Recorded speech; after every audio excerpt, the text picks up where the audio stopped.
श्री स्वामी समर्थ. भक्तांनो, पूजा करत असताना डोळ्यातून पाणी येणे, आळस येणे, जांभाळे येणे आणि अंग जड वाटल्यासारखे होणे, लाखो भक्तांना या समस्या येत असतात. आणि त्यामुळे अनेक भक्त काहीतरी चुकतंय, मला हे जमणार नाही किंवा देवाला माझी सेवा मान्य नाही असा गैरसमज करून घेतात आणि या भक्ती मार्गापासून दूर होतात. तर बघा भक्तांनो, हा व्हिडिओ बनवण्याचा माझा एकच उद्देश आहे की भक्तांच्या मनातील हा गैरसमज दूर होऊन त्यांच्या सर्व समस्यांचे समाधान त्यांना भेटावे. त्यामुळे जर तुम्हाला देखील अशा काही समस्या असतील तर हा व्हिडिओ शेवटपर्यंत नक्की पहा. जर ही माहिती थोडीशी जरी तुम्हाला उपयोगी वाटली तर व्हिडिओला लाईक करा आणि कमेंटमध्ये मनापासून श्री स्वामी समर्थ लिहून आपल्या स्वामी आईंचा जय जयकार करायला विसरू नका. तर भक्तांनो, जेव्हा आपण आपल्या संपूर्ण श्रद्धा भावनेसह स्वामींची पूजा करत असतो, त्यांचे नामस्मरण करत असतो, त्यांच्या चरणांशी प्रेमाने एकरूप होतो, तेव्हा आपल्या अंतःकरणात दडलेली असंख्य अशुद्धता तसेच आपल्या पूर्वजन्मीचे आणि या जन्मातले कर्मबंधनं हळूहळू कमी व्हायला लागतात. मनात साठलेले मोह, इच्छा, वासना ज्या आपल्याला या संसारात गुंतवून ठेवतात, ती सर्व वाईट शक्ती कमी होऊ लागते. कारण या जगात वावरताना चिंता, लोभ, अहंकार, मत्सर आणि वासनांची प्रचंड धुंदी आपल्या मनावर राज्य करत असते. पण भक्तांच्या नामस्मरणात एवढी ताकद आहे की भगवंताचं नामस्मरण जर सर्व नकारात्मकतेवरती प्रकाश पाडायला सुरुवात होते. आपण कितीही योग्य मार्गाने जगण्याचा प्रयत्न केला तरी काही कर्म अशी असतात जे आपल्याकडे चुकून घडून जात असतात. त्या क्षणी कदाचित आपल्याला काही जाणवतही नाही, परंतु सूक्ष्म कर्म मात्र आपल्या अंतःकरणाच्या खोल गर्भात साठवले जात असतात. आणि जेव्हा आपण पूर्ण श्रद्धेने परमेश्वराच्या चरणी लीन होतो, भक्तिभावाने नामस्मरण करतो, भक्तीच्या पवित्र ज्योतीला स्वतः अर्पण करतो, तेव्हा ही साठलेली कर्मबंधनं आणि नकारात्मकता हळूहळू जळून नष्ट होऊ लागतात. पण हाच तो क्षण असतो जेव्हा देह विरोध करायला सुरुवात करतो. कारण हा मानवी देह सदैव मोह, वासना आणि सांसारिक बंधनाच्या साखळदंडात कैद झालेला असतो. भगवंताचं नामस्मरण करताना असं वाटणं जणू आपण दिव्य अग्नीत प्रवेश करतो आहोत. तो अग्नी आपल्या जीवनातील वाईट संस्कार, दुष्ट प्रवृत्ती आणि अनिष्ट ऊर्जांना पूर्णपणे भस्म करून टाकण्याची सामर्थ्य बाळगतो. पण जसं बराच वेळा अंधारात राहिलेल्या डोळ्यांना अचानक आलेला प्रकाश सहन होत नाही, तसंच पापवासनेच्या अंधारात रमलेलं आपलं शरीर आणि मन या परिवर्तनाच्या तेजस्वी प्रकाशाला सहन करू शकत नाही, सहज स्वीकारू शकत नाही. आणि म्हणूनच जेव्हा आपण ध्यान करतो, मंत्रजप करतो, ईश्वर चिंतनात पूर्ण तल्लीन होतो, तेव्हा आपल्या शरीराची मानवी आणि नव्या दिव्य शक्तीची जणू झुंज सुरू होते. हीच ती नकारात्मक ऊर्जा जी अनेक वर्ष, अनेक जन्मापासून आपल्या मनाच्या गाभाऱ्यात खोलवर दडून बसलेली असते. जेव्हा आपण भगवंताच्या चिंतनात, नामस्मरणात संपूर्ण गळून जातो, तेव्हा त्या नकारात्मक शक्तीला ही दैवी सकारात्मक ऊर्जा सहन होत नाही. त्यावेळी ही वाईट शक्ती आपल्या शरीरातून बाहेर पडण्याचा मार्ग शोधायला लागते. आणि तेव्हाच आपल्याला अचानक जांभळी येते, डोळ्यात पाणी येतं, शरीर जड होऊ लागतो, आळस येतो किंवा झोप येऊ लागते. भक्तांनो, लक्षात घ्या, ही कोणतीही कमतरता नाही, तर हे चिन्ह आहेत की आपलं मन आणि शरीर हे आध्यात्मिक शुद्धीकरणाच्या ग्रहण प्रक्रियेतून जात आहे. देहात साचलेली नकारात्मकता शक्ती बाहेर पडत आहे आणि आत्म्याचं तेज जागृत होत असतं. असं समजा, तुमच्या घराबाहेर एक कार बऱ्याच दिवसांपासून धूळ खात उभी आहे. ती चालूही नाही, काही कामही नाही, फक्त अशीच उभी आहे, अगदी आपल्या मनासारखी, जिथे वर्षानुवर्ष वाईट विचारांची धूळ साचत जाते. आणि मग एक दिवस तुम्ही ती कार स्वच्छ करण्याचे ठरवता. जसे तुम्ही गाडीवरचा कवर काढता तशी धूळ उडायला लागते, त्यामुळे शिंका येतात.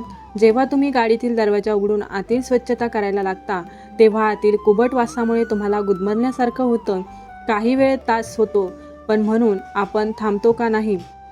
कारण आपल्याला माहीत असतं की साफसफाई करायची म्हटल्यावरती हा त्रास होणार. मग हळूहळू ती धूळ नाहीशी होते, गाडी पुन्हा पहिल्यासारखी चमकायला लागते. अगदी तसंच भक्तांनो, भगवंताच्या भक्तीमध्ये असतं.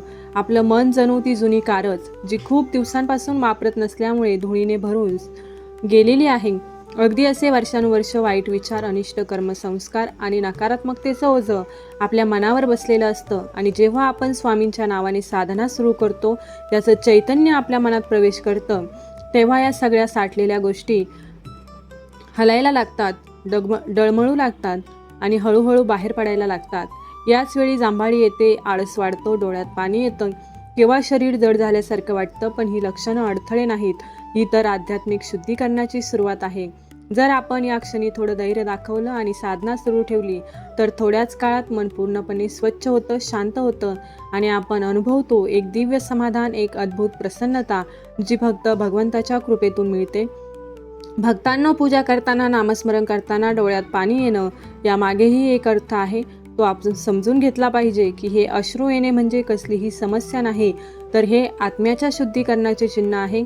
जेव्हा आपण स्वामींचे नाव घेतो, त्यांच्या चरणी प्रेमाने झुकतो, तेव्हा मनात साठलेले कठोरता, अहंकार आपोआप वितळू लागतात. मन कोमल होतं, आत्मा स्वच्छ होऊ लागतो आणि मग येतात ते शुद्धतेचे अश्रू. एक क्षण कल्पना करा, एखादी आई आपल्या लहान मुलापासून खूप दूर आहे आणि जेव्हा ती आई आपल्या मुलाला भेटते आणि त्याला कवेत घेते, ज्या क्षणी तिच्या डोळ्यात आनंद अश्रू येतात, तसंच आपलं स्वामींशी असलेलं नातं हीच अश्रूंची खरी ओळख आहे. म्हणूनच भक्तांनो, जेव्हा तुम्ही स्वामींची सेवा करता, त्यांच्या नावाचा जप करता, त्या क्षणी जांभळी येणे, झोप येणे, आळस येणे, अंग जड होणे, तर घाबरायचं नाही किंवा माझं काही चुकलं असे बिलकुल विचार करायचा नाही. हे संकेत आहे की तुमचं अंतर्मन शुद्ध होऊ लागतं. वर्षानुवर्ष जमलेली नकारात्मक ऊर्जा बाहेर पडते. त्यामुळे थांबू नका, पुढे जात राहा.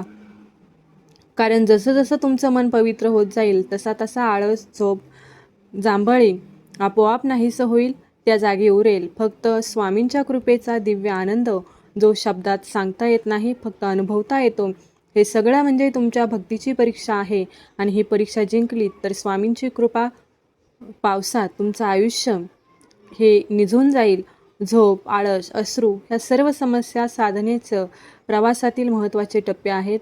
जेव्हा तुम्ही मनापासून पूजा, जप किंवा नामस्मरण करत असता, अचानक झोप यायला लागते, आळस चढतो, डोळ्यात पाणी येतं, तेव्हा घाबरू नका. कारण हा दुर्बलतेचा नाही तर शुद्धीकरणाचा संकेत असतो. परमेश्वर तुमच्यातील नको असलेले विचार, नकारात्मकता आणि आतली अस्वच्छता दूर करत असते. ही प्रक्रिया सहन करायला कठीण वाटते, कारण आपले मन नेहमी भौतिक सुखाच्या मोहात अडकलेले असते. त्या मोहामुळेच अचानक विचार येतात की आज थोडी कमी पूजा करू, आज जप थोडा कमी, उद्या जास्त करू. या विचारांची निर्मिती मोहानेच केली आहे आणि जिथे मोह आहे तिथे भगवंत नसतो, हे नेहमी लक्षात ठेवा. म्हणूनच झोप आली तरी थांबू नका, आळस चढला तरी हार मानू नका. भगवंताचे नामस्मरण सुरू ठेवा, कारण तुम्ही जसं जसं पुढे जाल तसा तसा हा आळस नाहीसा होईल आणि त्या जागी प्रगट होईल स्वामींच्या कृपेचा दिव्य आनंद. ही फक्त एक छोटीशी परीक्षा आहे. ती पार केली की स्वामींच्या अमृत सिंचनाचा वर्षाव तुमच्या संपूर्ण आयुष्यावरती होणार. भक्तांनो, स्वामींवरती निश्चित विश्वास ठेवा, श्रद्धा ठेवा. छोटंसं बालक आईच्या कुशीत गेलं की त्याच्या सर्व चिंता आणि भीती दूर होते. तसंच जर तुम्ही तुमचं मन शुद्ध आणि आत्मा पूर्णपणे स्वामींच्या चरणी समर्पित केला तर या जगात कोणतीही गोष्टीची भीती उरणार नाही. स्वामींच्या आश्रयात असणाऱ्या कोणत्याही संकटांचा स्पर्श होऊ शकत नाही, कारण स्वामींच्या कृपेचेच कवच म्हणजे अजय शक्ती. एकदा स्वामींनी तुमचा हात धरला की तो तुम्हाला कधीही सोडत नाही. कुठल्याही परिस्थितीत, कुठल्याही अडचणीत ते नेहमी तुमच्या पाठीशी, तुमच्या प्रत्येक श्वासात, तुमच्या प्रत्येक पावलासोबत असतात. फक्त एक गोष्ट लक्षात ठेवा, श्रद्धा ढळू देऊ नका आणि स्वामींवरचा विश्वास कमी होऊ देऊ नका. कारण जिथे निश्चित श्रद्धा असते तिथे स्वामींची अद्भुत कृपा नक्कीच प्रगट होते. तर भक्तांनो, ज्याप्रमाणे त्या बाबांची आणि हा व्हिडिओ पाहिल्यानंतर तुमच्या मनातील शंका दूर झाली, तशी सर्व स्वामी भक्तांच्या मनातील गैरसमज आणि शंका दूर होण्यासाठी कृपया हा व्हिडिओ जास्तीत जास्त शेअर करा आणि जेणेकरून ही माहिती प्रत्येक स्वामी भक्तांपर्यंत पोहोचेल, ही सर्वांना नम्र विनंती. स्वामी तुमच्या सर्व इच्छा पूर्ण करोत आणि सदैव तुमच्या पाठीशी उभे राहावत, अशी मी त्यांच्या चरणी प्रार्थना करते. तर भक्तांनो, आजचा हा व्हिडिओ तुम्हाला कसा वाटला, कृपया तुमच्या प्रेमळ कमेंटद्वारे सांगायला विसरू नका. तुमची एक छोटीशी प्रतिक्रिया माझ्यासाठी मोठी प्रेरणा आहे आणि स्वामी सेवेचा खरा आशीर्वाद आहे. जर हा व्हिडिओ तुमच्या मनाला भावला असेल तर लाईक करा आणि आपल्या रिया मराठी टिप्स या परिवारात सामील होण्यासाठी चॅनलला सबस्क्राईब करा. चला तर मग भेटूयात नवीन एका व्हिडिओमध्ये, नवीन एका भक्तिमय आणि माहितीपूर्ण व्हिडिओमध्ये. तोपर्यंत सर्वांना श्री स्वामी समर्थ.